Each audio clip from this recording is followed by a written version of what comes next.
Hello tout le monde, c'est Ava. Coucou tout le monde, c'est Charles.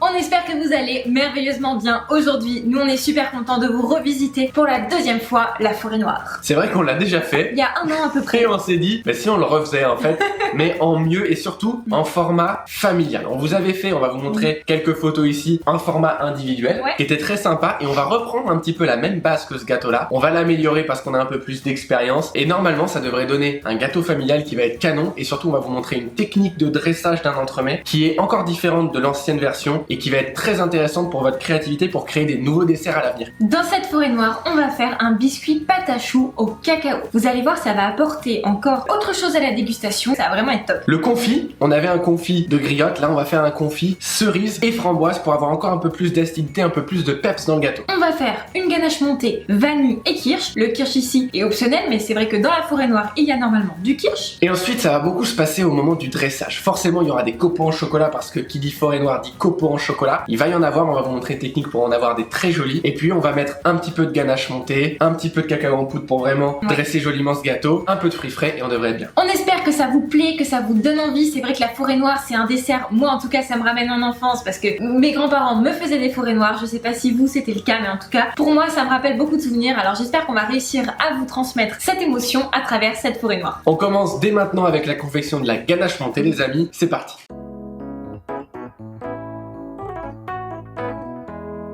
On commence par hydrater la gélatine dans la pesée d'eau froide pendant 15 minutes au réfrigérateur, puis dans une casserole. On fait chauffer la crème liquide avec une gousse de vanille fendue et grattée. On mélange bien, on va faire chauffer le tout jusqu'à légère ébullition. Une fois qu'on a les premières bulles, on coupe le feu et on couvre pendant une vingtaine de minutes. On peut ensuite récupérer notre crème, on peut même légèrement la faire réchauffer et la verser en 2 à 3 fois en la tamisant pour éviter d'avoir les gousses dans la crème, sur le chocolat blanc préalablement fondu. On émulsionne à la maryse en faisant des petits cercles au centre du cul de poule. On est en train de faire à ce moment-là une ganache. Tant qu'elle est encore bien chaude, on ajoute notre gélatine bien hydratée. On attend qu'elle soit complètement fondue. Et une fois que c'est le cas, on peut ajouter en une seule fois la pesée de crème froide en mélangeant. On ajoute ensuite le kirsch et on mixe au mixeur plongeant pour avoir une émulsion parfaite. Une fois que c'est fait, on va verser dans un récipient le plus large possible, filmer au contact pour éviter d'avoir une croûte à la surface et laisser minimum 4 heures, idéalement une nuit, au réfrigérateur. On va continuer avec le fameux confit cerise framboise que l'on n'a jamais testé. J'espère que ça sera bon, mais je pense que oui.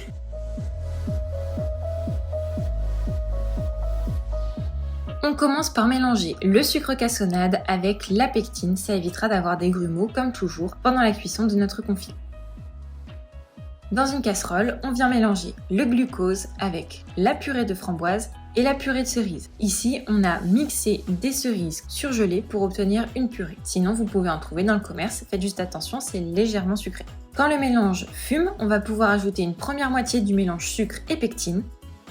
Une fois que c'est bien incorporé, on ajoute la deuxième moitié, on porte à ébullition et on laisse cuire pendant 1 minute 30.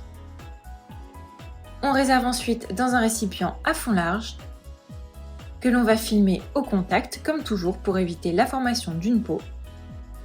Et on va placer notre confit au réfrigérateur pendant environ 1 heure. Maintenant pour monter le dessert, il ne nous manque plus qu'à faire le biscuit pâte à choux au cacao. Écoutez bien, c'est un biscuit qui est assez compliqué et on vous retrouve après pour monter un peu le dessert.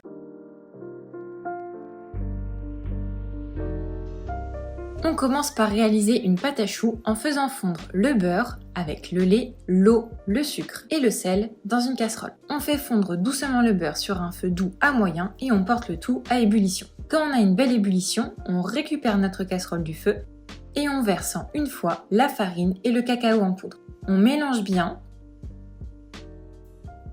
jusqu'à ce que ce soit à peu près homogène et on remet le tout sur le feu, sur un feu doux toujours, pour dessécher notre pâte.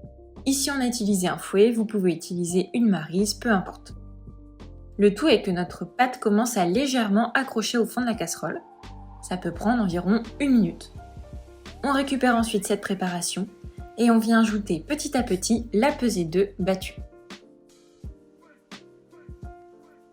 Ça va détendre notre mélange. Au début, ça va trancher, puis on ajoute un petit peu, on mélange. Vous voyez, là, ça tranche par exemple. Et petit à petit, ça va se lisser. On procède comme ça pour toute la pesée d'œufs. Et ensuite, on va pouvoir ajouter notre huile de pépins de raisin. On utilise de l'huile de pépins de raisin parce que c'est une huile neutre en goût. Vous pouvez utiliser une huile de tournesol si vous le souhaitez, ou bien de noisette. Faites-vous plaisir. À côté de ça, on va venir monter nos blancs d'œufs avec du sucre semoule. On l'ajoute en plusieurs fois, un petit peu au départ, puis lorsque le mélange mousse, puis lorsque le mélange vague. Et on va monter des blancs légèrement, comme vous le voyez ici, vraiment texture mousse à raser bien légère. Ça va permettre d'avoir un biscuit bien léger. On ajoute ensuite ces blancs montés à notre pâte à choux huilée, délicatement au fouet, comme vous pouvez le voir. Le but ici, c'est de faire bien attention de ne pas faire retomber les blancs d'œufs. Et notre biscuit pâte à choux est prêt. On va pouvoir l'étaler sur un tapis en silicone, beurré. On étale à l'aide d'une palette et on cuit pendant 15 minutes à 190 degrés. Une fois que la cuisson est terminée, on va pouvoir récupérer notre tapis, le retourner sur une planche recouverte d'un film alimentaire. Ça permettra de le manier sans l'abîmer. On va pouvoir maintenant justement monter le dessert et venir le terminer avec les copeaux de chocolat. Vous allez voir, on va encore parler du tempérage du chocolat. Maintenant qu'on a appris comment faire et qu'on sait exactement tous les recoins, tous les petites astuces, cool. On va vous en mettre partout.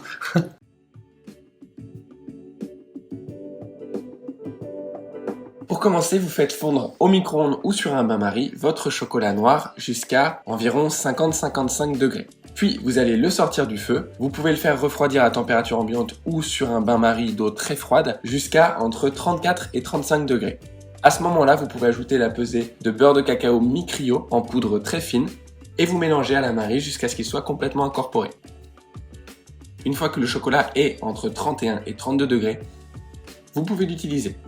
Vous le versez donc sur la plaque en marbre ou sur le dessous d'une plaque de cuisson que vous avez retournée. Vous l'étalez à la palette sur environ 1 à 2 mm maximum d'épaisseur, comme ici. Et une fois qu'il est légèrement mat, que vous sentez qu'il a commencé à figer, vous prenez un emporte-pièce et vous créez des petits copeaux en forme de rouleau.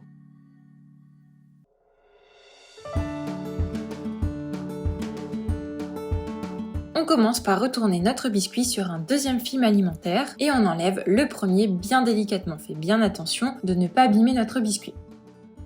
On va ensuite pouvoir étaler du confit sur notre biscuit à la palette. On fait bien attention parce que le biscuit pâte à choux est un biscuit très souple, alors il ne faut pas l'abîmer avec notre palette, on fait des gestes délicats. Et on place ce biscuit avec le confit au congélateur le temps de monter notre ganache montée que l'on met donc dans le bol de notre robot et on vient fouetter jusqu'à avoir une belle texture comme vous pouvez le voir bien montée. On va ensuite mettre quelques rouleaux de ganache montée sur notre confit et on vient délicatement l'étaler. Le but ici est vraiment d'avoir une couche homogène sur toute la surface du biscuit et d'y aller doucement pour que le confit d'en dessous ne se mélange pas trop à la ganache. Là, vous voyez que c'est un petit peu déteint, mais c'est pas grave du tout, ça sera quand même très bon. On place tout ce biscuit avec cette crème 30 minutes au congélateur. Une fois que c'est fait, normalement vous pouvez découper des bandes d'environ 4,5 cm de large et les plus longues possibles. Vous voyez que tous les 4,5 cm on fait un petit marqueur et on va venir nous, à l'aide de notre règle, mais on aurait pu le faire au couteau, découper des bandes bien nettes. Vous voyez qu'elles sont revenues à température ambiante. On va maintenant pouvoir commencer notre dessert. Donc on enroule une première bande, la crème va servir à coller au biscuit qui est en face et on enroule les bandes les unes sur les autres jusqu'à avoir un gâteau hyper original. Et voilà, vous vous arrêtez une fois que vous avez utilisé toutes vos bandes et vous pochez à l'aide d'une douille lisse de 16 mm des belles boules du reste de ganache montée. Vous saupoudrez légèrement de cacao, vous ajoutez quelques copeaux, vous pochez encore un petit peu de ganache montée pour avoir un contraste entre celle qui est saupoudrée et celle qui ne l'est pas. On termine avec quelques nouveaux copeaux. Et vous ne faites pas comme nous, vous n'oubliez pas d'ajouter les fruits frais sur votre dessert. Des demi-framboises et des demi-cerises devraient rendre très très joli.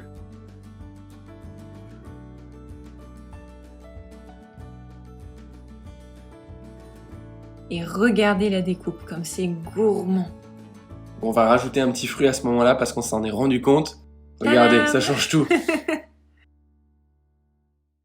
Bon, si vous avez galéré un petit peu avec le tempérage, comme d'habitude, c'est normal, c'est compliqué. Ceux d'entre vous qui veulent aller un petit peu plus loin et en finir définitivement avec le tempérage raté, parce que nous, ça nous a saoulé pendant tellement longtemps. Aujourd'hui, c'est un bonheur de se dire, ok, on maîtrise le tempérage comme ça. On vous met, comme d'habitude, en description notre formation Maîtriser l'art du chocolat qui vous apprendra tout de A à Z, comment faire des copeaux, comment faire n'importe quel type de décor, des sphères, des bonbons, etc. Vous devriez kiffer. C'est parti pour la dégustation. Comme vous avez pu le voir, on a un petit peu oublié de mettre les fruits frais. On voulait mettre beaucoup de cerises, on voulait mettre aussi de la framboise. Pour tout vous dire, on a fini ce dessert à 1h du matin, on était un petit peu fatigués, mais mettez les fruits frais, ça va être délicieux.